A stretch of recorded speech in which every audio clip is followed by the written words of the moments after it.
Alors que Kondogbia est pour le moment la seule recrue du mercato marseillais, la reprise et les échéances européennes de cet été vont pousser la direction à accélérer sur différents dossiers mercato sans pour autant se précipiter. Dans ce nouvel épisode, on va parler de plusieurs choses, en particulier de la piste qui mène à Iliman Ndiaye et qui semble prendre de l'ampleur. On évoquera aussi l'arrivée prochaine de Yuri Moreira et on parlera d'une piste sur le côté gauche de la défense et aussi de la prolongation d'Alexis Sanchez pour qui on entend un petit peu tout et son contraire sur ces dernières heures. Comme d'habitude, petite question pour vous, pensez-vous qu'Iliman Ndiaye doit être la priorité de la direction pour le mercato d'été? Est-ce que ce serait une excellente recrue pour l'OM? J'attends vos avis en commentaire. On commence directement cette vidéo en parlant d'une arrivée qui semble imminente, celle de Yuri Moreira comme on l'a dit en intro. Le jeune attaquant qui jouait en U23 à Benfica est maintenant libre de tout contrat. D'après les infos de l'équipe, il devrait donc s'engager à l'OM et de son côté, la Minute OM parle d'un contrat de 4 ans pour l'attaquant portugais. Alors personnellement, je le connais pas du tout, par contre sur le plan statistique, il a fait une saison à 24 matchs pour 3 buts et 3 passes D. En revanche, il a pas vraiment brillé en Youth League avec 4 matchs et aucun but au compteur, ça n'empêche qu'il avait des stats intéressantes dans les catégories de jeunes sur les années précédentes. Cela dit, il n'a pas joué le moindre match en pro avec Benfica, et quand on connaît leur politique par rapport à la formation, ça jette un petit doute sur ses capacités à se faire sa place rapidement dans le groupe pro. Du côté de la direction, il y a toujours cette volonté de post-formation qui pour le moment ne porte pas vraiment ses fruits, aucun joueur s'est vraiment fait sa place dans le groupe pro mis à part Bamba Dieng, et comme les autres, Yuri Moreira va d'abord jouer avec la réserve avant d'espérer gagner sa place chez les pros. Sur les réactions de supporters de Benfica que j'ai pu lire sur Twitter, ils ont pas l'air franchement déçus de son départ. À voir ce que ça va donner, on aura l'occasion de le voir avec la réserve et probablement avec les U19 en Youth League, puisqu'il me semble qu'on peut intégrer quelques joueurs de la génération 2004 dans la liste. Petite info hors mercato maintenant, mais intéressante à évoquer quand même, l'équipe expliquait que Pancho Abardonado allait faire son retour dans le staff de l'équipe première avec un rôle de traducteur à la clé comme quand Sampaoli était à la tête de l'équipe. Football Club de Marseille précise son rôle, d'après leurs infos il ne sera pas simplement traducteur, mais il sera aussi adjoint délégué à l'observation des adversaires, et ce sera aussi lui qui fera le lien entre le centre de formation et le groupe pro pour faire monter des jeunes à l'entraînement.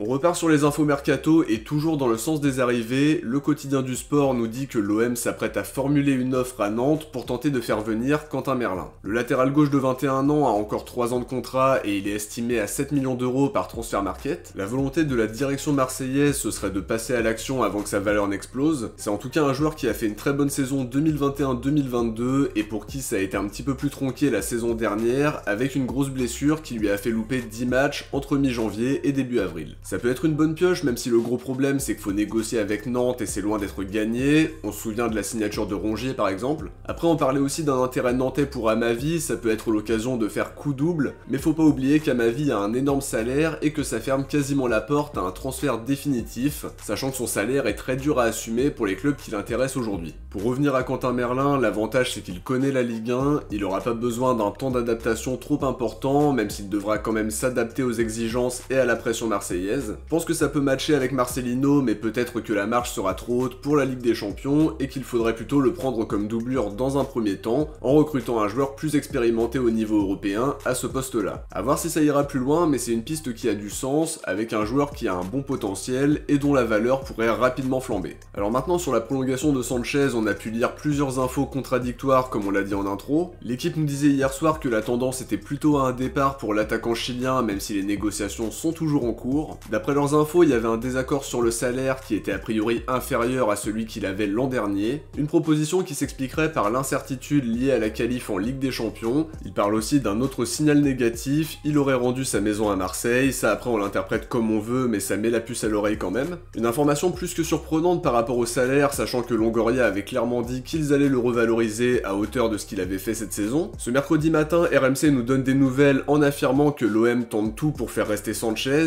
il plaît à Marcelino et d'après leurs infos, ils lui ont bien proposé un salaire 25% supérieur à ce qu'il avait l'an dernier, avec une prime à la signature assez importante aussi. De son côté, Sébastien Denis de Foot Mercato nous dit que les discussions se poursuivent, d'après lui la proposition marseillaise serait légèrement supérieure à ce qu'il avait l'an dernier, mais il y aurait quand même un décalage entre ce que propose l'OM et les attentes de Sanchez. Si on comprend bien, a priori la revalorisation ne serait donc pas suffisante. Il ajoute aussi que la direction aurait des doutes sur sa capacité à faire une saison aussi réussie que l'an dernier et s'interroge sur son intégration dans le jeu de Marseille Marcelino. Si c'est vraiment le cas, je comprends pas vraiment parce qu'il a les qualités pour s'imposer avec Marcelino aussi, son expérience et son leadership sont vraiment très importants et on a besoin d'un joueur de ce standing. Si vraiment il ne re-signe pas, faudra trouver un équivalent et c'est loin d'être simple. Au moment où je tourne la vidéo, on entend un petit peu tout et son contraire, mais a priori Sanchez n'aurait pas totalement fermé la porte à une prolongation, même si les négociations seraient compliquées à l'heure actuelle, et qu'en plus la déclaration de Longoria en conférence de presse n'incite pas non plus à l'optimisme.